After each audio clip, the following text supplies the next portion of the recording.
প্রিয় দর্শক শ্রোতা, আসসালামু আলাইকুম। সম্প্রতি আমাদের পার্শ্ববর্তী দেশের পার্শ্ববর্তী আমাদের লাগোয়া যে রাজ্য পশ্চিমবঙ্গে নির্বাচন হয়ে গেল এবং সেই নির্বাচনের বিতর্কিত ফলাফল নিয়ে উক্ত অঞ্চলে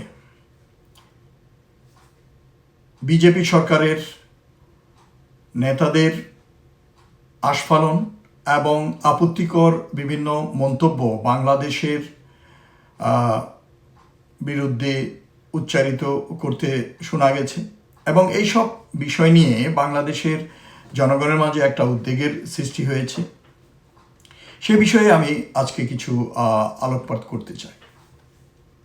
আসলে এমন কিছু মুহূর্ত আসে জাতির জীবনে যখন প্রতিবেশী রাষ্ট্রের রাজনৈতিক তাপমাত্রা কেবল একাডেমিক আগ্রহের বিষয় নয়, বরং তাৎক্ষণিক জাতীয় উদ্বেগের প্রশ্ন হয়ে দাঁড়ায়।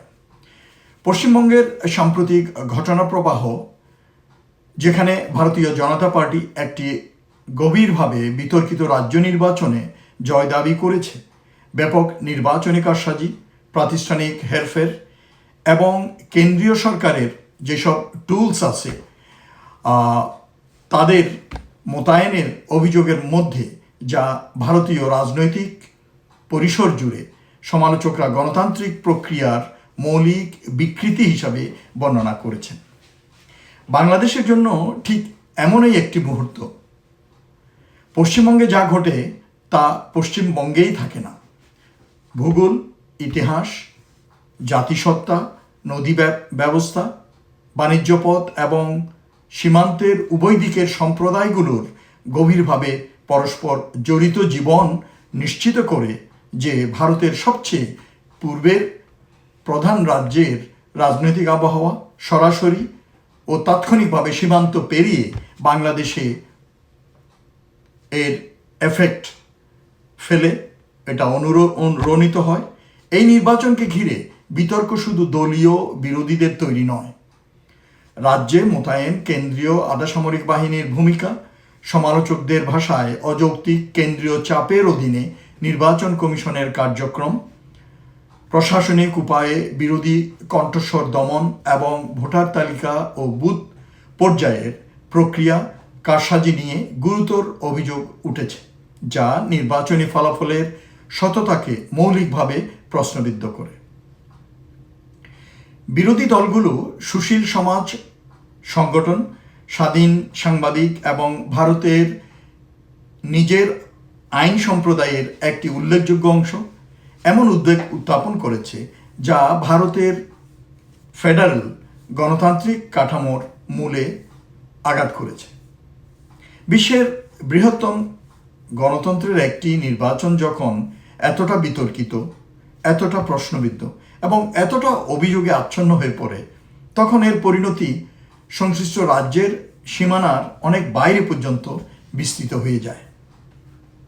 বাংলাদেশের দৃষ্টিকোণ থেকে এই পরিস্থিতিকে বিশেষভাবে উদ্বেগজনক করে তুলেছে তাদের বিতর্কিত বিজয়ের পর পশ্চিমবঙ্গের স্থানীয় বিজেপি নেতাদের আচরণ, আস্ফালন এবং আপত্তিকর বক্তব্য, সব কিছু মিলে নির্বাচনী সাফল্যে যতই বিতর্কিত হোক না কেন, উজ্জীবিত হয়ে কিছু বিজেপি নেতা বাংলাদেশ সম্পর্কে এমন বক্তব্য দিয়েছেন যা কেবল কূটনৈতিকভাবে অনুপযুক্ত নয়, বরং সার্বভৌম প্রতিবেশী রাষ্ট্রগুলোর মধ্যে সম্পর্ক নিয়ন্ত্রণকারী প্রতিষ্ঠিত নিয়মের গুরুতর লঙ্ঘন।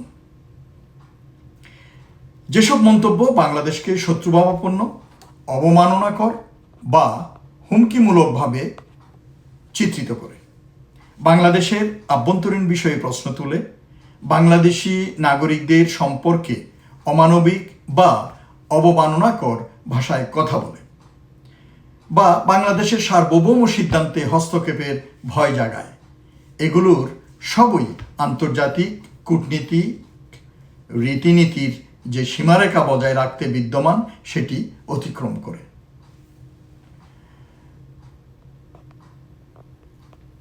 এই ঘটনাগুলো যে বৃহত্তর প্রেক্ষাপটে বুঝতে হবে তা হলো, বিজেপির নিজস্ব এবং তার মূল সংগঠন আরএসএস এর মতাদর্শিক চরিত্র, রাষ্ট্রীয় স্বয়ংসেবক সংঘ, যাদের হিন্দু জাতীয়তাবাদী বিশ্ব দৃষ্টি ঐতিহাসিকভাবে মুসলিম সংখ্যাগরিষ্ঠ বাংলাদেশকে সন্দেহ, ঔদ্ধত্য ও কম বেশি খোলাখুলি শত্রুতার মিশ্রণে দেখেছে। নরেন্দ্র মোদীর নেতৃত্বে ভারতীয় জাতীয় রাজনীতিতে বিজেপির আধিপত্য বিস্তারের সাথে সাথে ভারতীয় মুসলমানদের সাথে আচরণের ধারাবাহিক অবনতি, ভারতের রাজনৈতিক আলোচনায় সাম্প্রদায়িক বাগাড়ম্বরের কঠোরীকরণ এবং ভারতের প্রতিবেশীদের প্রতি ক্রমবর্ধমান দাম্ভিক ভঙ্গি দেখা গেছে। পশ্চিমবঙ্গে একটি বিজেপি সরকার ভারতের সেই রাজ্য যা বাংলাদেশের সাথে সবচেয়ে সরাসরি সংযুক্ত। এই মতাদর্শিক প্রবণতাকে বাংলাদেশের দোরগোড়ায় নিয়ে আসে। বাংলাদেশ ভারত সম্পর্কের উপর প্রভাবগুলো শান্তভাবে ও আতঙ্ক ছাড়াই মূল্যায়ন করতে হবে, কিন্তু নির্বোধ সরলতা ছাড়াও। বাংলাদেশ ও ভারতের মধ্যে সম্পর্ক সবসময় জটিল ছিল। পানি বন্টন, সীমান্ত হত্যা, বাণিজ্য ভারসাম্যহীনতা এবং বাংলাদেশ বারবার যা অনুভব করেছে তার আভ্যন্তরীণ রাজনৈতিক প্রক্রিয়ায় ভারতীয় হস্তক্ষেপ নিয়ে দীর্ঘস্থায়ী অভিযোগ রয়েছে। একটি বিজেপি পশ্চিমবঙ্গ সরকার এই ইতিমধ্যেই নাজুক সমীকরণে একটি নূতন ও সম্ভাব্য অস্থিতিশীলকারী মাত্রা যোগ করেছে। পানির প্রশ্নটি বিশেষভাবে জরুরি হয়ে পড়ে। পশ্চিমবঙ্গের উজানের নদী ব্যবস্থাপনায় নিয়ন্ত্রণ ইতিমধ্যে গভীরভাবে বিতর্কিত। তিস্তা পানি বন্টন বিরোধের সাথে মিলিত হয়ে মানে হলো একটি শত্রুভাবাপন্ন বা মতাদর্শগতভাবে চালিত পশ্চিমবঙ্গ সরকার বাংলাদেশের পানি নিরাপত্তাকে উল্লেখযোগ্যভাবে আরও খারাপ করতে পারে। বিএসএফের সীমান্তে বাংলাদেশি নাগরিকদের হত্যার রেকর্ড দীর্ঘদিন ধরে জাতীয় দুঃখ ও কূটনৈতিক উত্তেজনার উৎস। বাংলাদেশ বিরোধী জাতীয়তাবাদ ও সাম্প্রদায়িক শত্রুতা দ্বারা চিহ্নিত পশ্চিমবঙ্গের রাজনৈতিক পরিবেশ ইতিমধ্যে প্রায় সম্পূর্ণ দায় মুক্তিতে কাজ করা বিএসএফ কর্মীদের আরও বেপরোয়া করে তুলতে পারে। তাহলে এই পরিবর্তিত পরিবেশে বাংলাদেশের অবস্থান ও প্রস্তুতি কেমন হওয়া উচিত? প্রথমত, বাংলাদেশকে বিজেপি নেতাদের উস্কানিমূলক মন্তব্যের প্রতি তাৎক্ষণিক, আনুষ্ঠানিক ও দ্ব্যর্থহীন কূটনীতিক প্রতিবাদের সাথে সাড়া দিতে হবে। কূটনৈতিক নিয়ম লঙ্ঘনকারী বিবৃতির মুখে নীরবতা সংযম নয়, এটি সম্মতি।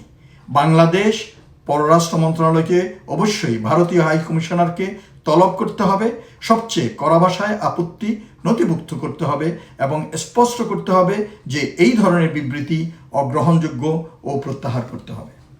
দ্বিতীয়ত, বাংলাদেশকে তার কৌশলগত বৈচিত্র্য ত্বরান্বিত করতে হবে।